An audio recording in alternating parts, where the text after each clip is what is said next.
안녕하세요. 타로와 나의 별의 카비아입니다. 유니버셜 타로 카드의 전후를 보여주는 비포 카드와 애프터 카드, 그리고 그림자 카드인 뉴비전 카드, 이렇게 4개의 타로 카드가 우리에게 이야기를 들려줍니다.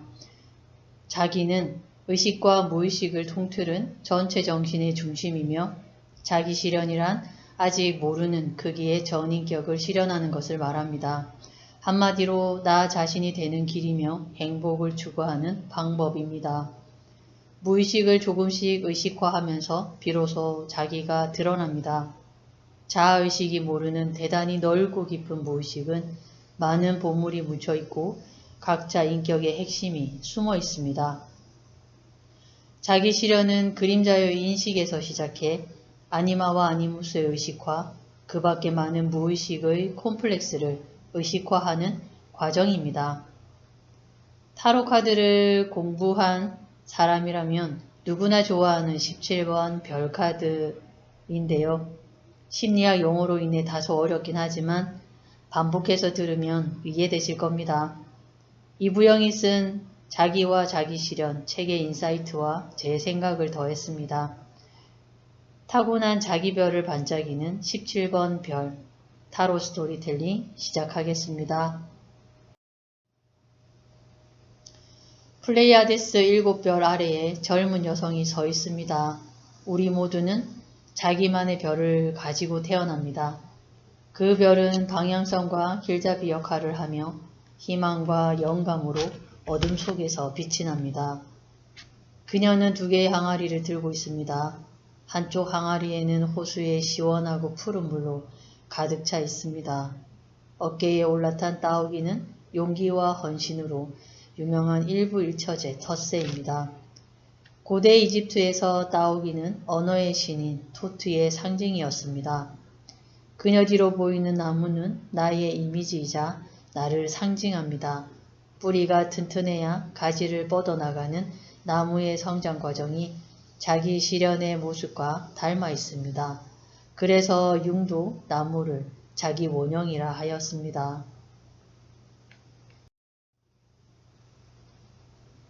그녀가 오른쪽 항아리로 호수에 물을 붓고 있으며 왼쪽 항아리로는 대지에 물을 붓고 있습니다. 대부분의 사람들은 직장생활과 가정생활이라는 최소한 2개의 완전히 다른 환경 속에서 살고 있습니다. 다른 2 환경은 전혀 다른 태도를 요구하므로 이중인격이 될 바탕을 제공합니다. 사회생활에서 무척 활동적이고 용감하며 완고한 사람이 가정으로 돌아오면 유약한 면을 보이는 경우가 많습니다. 오른쪽 발은 물속에, 왼쪽 발은 대지에 있습니다. 발을 호수에 넣고 있지만 물에 젖지 않습니다. 페르조나는 외적인 격으로 집단적 태도에서 빌려온 것일 뿐 그 사람의 개성은 아닙니다. 그런데도 사람들은 그것이 자신의 진정한 성격인 듯 행동합니다. 이 경우 진정한 개성은 대개 무의식에 있습니다.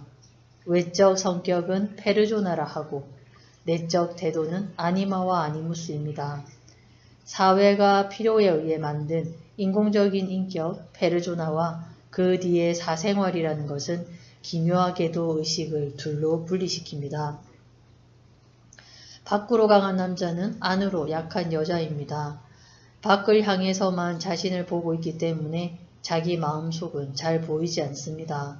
그것은 무의식의 어둠 속에 쌓여 있습니다. 남성과 여성의 아니마 기분과 아니무스 의견은 다소 열등하고 미숙한 면을 나타내게 됩니다. 남성 속의 여성성인 아니마는 남성의 변덕스러운 기분의 동요, 짜증, 때로는 폭발적 감정으로 표현됩니다. 여성 속의 남성성인 아니무스는 여성의 깊은 생각에서 비롯되지 않고 의견으로 이루어지기 때문에 가정이나 친구 관계에서 오해를 일으키고 논쟁을 벌인다면 매우 고집스럽고 독선적인 성향을 나타냅니다. 그러나 아니무스와 아니마는 긍정적인 측면을 가지고 있어서 자기를 체험하도록 다리를 놓아주는 역할을 합니다. 자아를 변화시킴으로써 최후의 전체성에 들어갈 수 있는 길을 여는 것입니다. 만다라는 전체를 상징하며 그것은 융이 말하는 자기 실현의 목표입니다. 그녀가 물 붓고 있는 자세는 불교 만자인 스와스티카와 비슷합니다. 그것은 시계 방향 또는 반시계 방향으로 꺾인 십자 모양인데 길상, 조화로움, 통합, 원만, 생명, 중심을 의미합니다. 우리는 미숙한 아니마 아니무스를 밖으로 투사하여 다른 사람의 부도덕성과 위선을 지탄하지 말고 자신의 마음 속에서 그 미숙한 것을 찾아야 합니다. 그것을 누르고 없애려 할 것이 아니라 오히려 살려서 발달시켜야 합니다. 다른 사람에게 있는 자신의 그림자를 자기의 것으로 되돌려오는 작업은 관용과 여유를 안겨주며 감정적 오해가 풀려 대인관계를 회복시켜줍니다. 자아발전의 일방성으로 한쪽만 바라보고 있지만 그녀의 양쪽 물붓기는 매우 어렵고 위험한 자기 인식의 과정을 나타냅니다. 전체 인격이란 세속적 의미의 도덕군자, 즉 도덕적 페르조나를 뛰어넘는 것입니다. 그것은 아직 모르는 우리의 미래인격이며 머리 위에 반짝이는 별입니다. 한 사람의 인생의 의미는 그 사람 안에 있습니다. 이는 인생의 모든 열쇠를 자기 자신 속에 가지고 있다는 말입니다. 다만 그것이 무의식에 있기 때문에 당장 찾을 수 없을 뿐입니다. 그것이 다름 아닌 그 또는 그녀의 본성이며 태어날 때 가지고 나온 그 사람 고유의 전체 정신인 자기입니다. 새는 지성과 영혼을 모두 나타냅니다. 안내자의 역할을 하는 새 대신 보따리를 둘러맨 그가 나왔습니다. 무의식의 안내를 받으면 보상이 따릅니다. 그녀가 대지와 호수에 하늘의 정수를 부어 생명을 재생하는 순간으로 그려집니다. 땅에 그려진 별은 중앙에 불타는 횃불로 현실 속에서 밝히는 별이며 잠재의식의 의식화입니다. 자기 실현도 중요한 것이지만 우선 젊어서는 철저하게 페르조나를 배워나가고 현실적인 삶 속에서 잘 살아나가야 합니다. 우리가 세상을 보거나 자기 자신을 볼 때 심리학적 유형에 따라 다르게 볼 수 있습니다. 주체보다 객체, 거창하고 우람한 것, 소수보다 다수를 높이 평가하는 외향형, 객체보다 주체, 겉의 크기보다 내면의 의미를 더 중요시하는 내향형이 있습니다. 사고형은 이성적 판단을, 감정형은 정서적 판단을 다른 판단 기준에 앞세웁니다. 직관형이 즐겨 쓰는 직관 기능은 감각형에서 우세한 감각 기능과는 전혀 다르고 서로 상대를 견제합니다. 사고와 감정이 합리적 기능의 양극을 이루듯이 직관과 감각 기능도 비합리적인 기능의 양극단입니다. 이렇게 서로 받아들이기 어려운 기능과 태도는 중요하다고 확신하는 것들이 다르기 때문입니다. 자아는 개인마다 다르고 시대의식에 따라 문화권에 따라 그 특성과 성향이 다릅니다. 자아의식의 발전에서 확실한 것은 한쪽 방향으로만 발전해 나간다는 것입니다. 내향적인 사람은 내향성과 외향성을 동시에 발전시킬 수 없습니다. 내향적인 태도를 견지할 때는 외향적 성향은 눌려있게 되어 무의식에 억압하게 만듭니다. 무의식의 열등 기능을 그림자라고 합니다. 청소년기는 그림자가 유난히 짙어지는 시기입니다. 친구 사이에도 싫고 좋음이 뚜렷하며 모든 것은 성과 악으로 분명히 구분됩니다. 자아의식이 밝고 긍정적인 이상상만을 치열하게 구현하고자 노력하기 때문에 의식적 인격과 무의식적 인격 사이에 긴장과 분리가 생기게 됩니다. 그래서 청소년기와 성인 초기의 자아상은 모순과 갈등의 양상을 띱니다. 그렇다고 하더라도 자기 실현의 길을 가려면 먼저 사회적 기구에 적응하는 법을 배우고 페르조나 외적 적응을 거쳐 지나가야 합니다. 또한 남성은 우선 남성다워야 하고 여성은 우선 여성다워야 합니다. 어린이가 자라서 공부를 마치고 취직하고 결혼하며 승진할 때까지 일방적인 자기 외면화의 작업이 서서히 또는 급격히 진행됩니다. 중년에 이르러서야 그동안 철저히 내버려둔 내면 세계와의 관계를 다시 맺어야 할 필요를 갖게 됩니다. 자기 실현은 청소년의 과제가 아니라 중년 이후의 과제인 것입니다. 젊어서는 자아의식의 강화와 발전에 주력해 왔다면 중년 이후부터 정신적 내면 세계를 인식해 들어가는 자기 실현이 본격적으로 시작됩니다. 그래서 청소년기와 초기 성인기에는 물질적인 삶 속으로 들어가야 합니다. 결과적으로 춤추고 잔치를 하고 아내를 사랑하고 아이를 갖는 것 같은 인생에서 좋은 것을 즐기는 것이 중요합니다. 별은 7개의 교양, 7가지 미덕, 7개의 행성이 상징하는 정신적 자질로 표현된 하늘의 선물을 나타냅니다. 별은 또한 모든 사람의 내면적 특성의 표현이며 모든 사람이 자기 자신을 알기 위해서 구별하는 방법을 배워야 합니다. 별들 사이의 방랑자인 남자는 삶의 질문에 대한 답을 찾고 있습니다.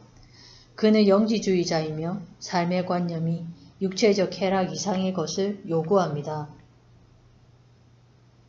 그의 정신에는 별에서 나온 비밀, 인간 캐릭터의 상징, 돌에서 나온 힘, 약초와 금속, 모든 종류의 동물들에서 보다 높은 진리를 필요로 합니다. 그가 발견한 무의식의 자기 실현의 상징을 연금술사의 물질 변화 과정 속에서 똑같이 발견하게 될 것입니다. 그녀는 2개의 항아리를 사용합니다. 하나는 머리 위로 물을 붓고 다른 하나는 풀이 무성한 초원의 땅에 물을 붓는 데 사용합니다. 그곳에서 물은 고인 다음 여러 방향으로 흘러갑니다. 그녀 주변에는 야생화가 피어 있습니다. 저 멀리 낮은 언덕에는 한 그루의 나무가 있습니다. 따오기가 날개를 펴고 밤하늘로 날아갑니다.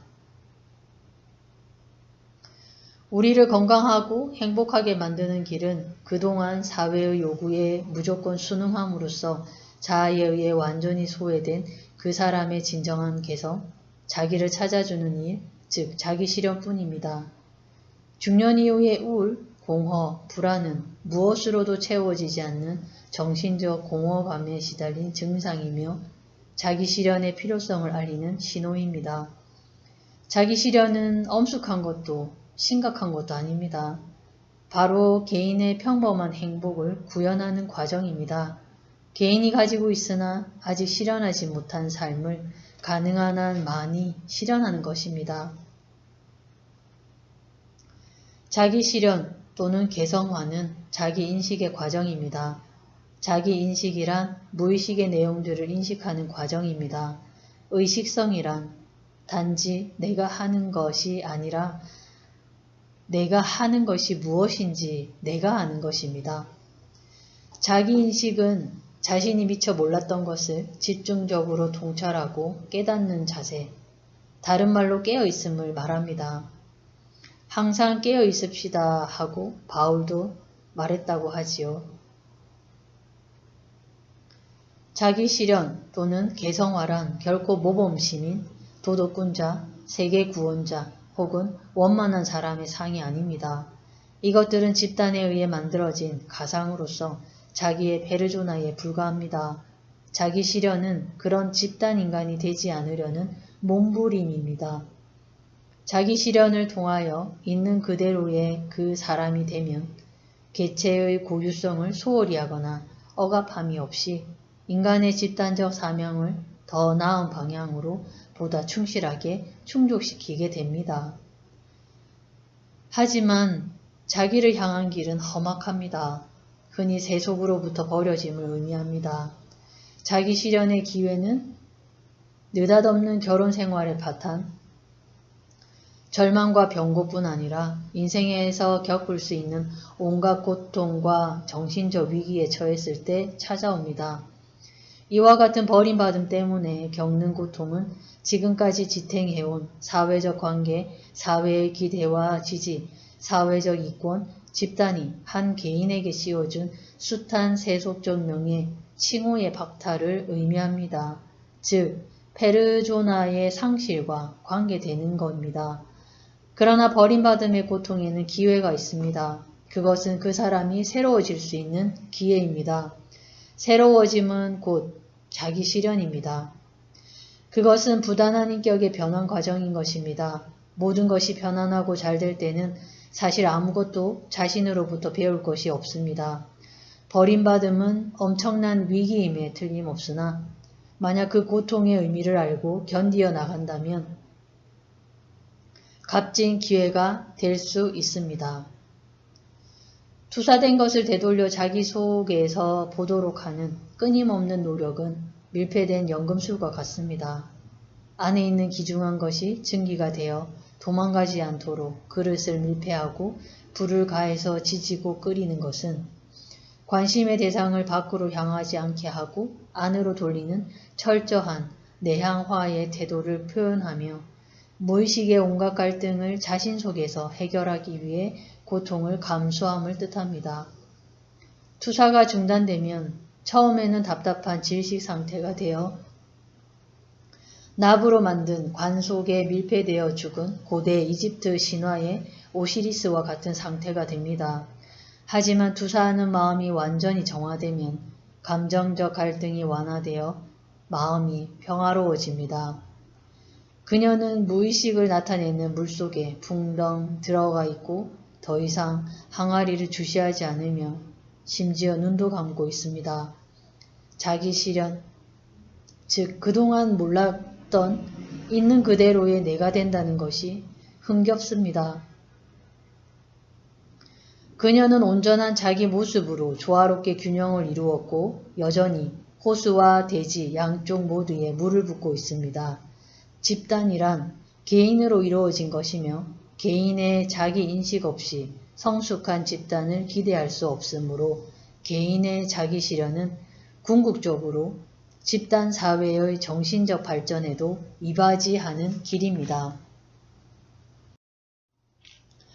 지금까지 자기와 자기 실현의 17번 별 타로 스토리텔링이었습니다. 타로와 나의 별은 자기를 알고 행복을 추구하며 자기 실현의 길을 함께 하고자 합니다. 매일 기쁜 나날 되시길 바랍니다. 감사합니다.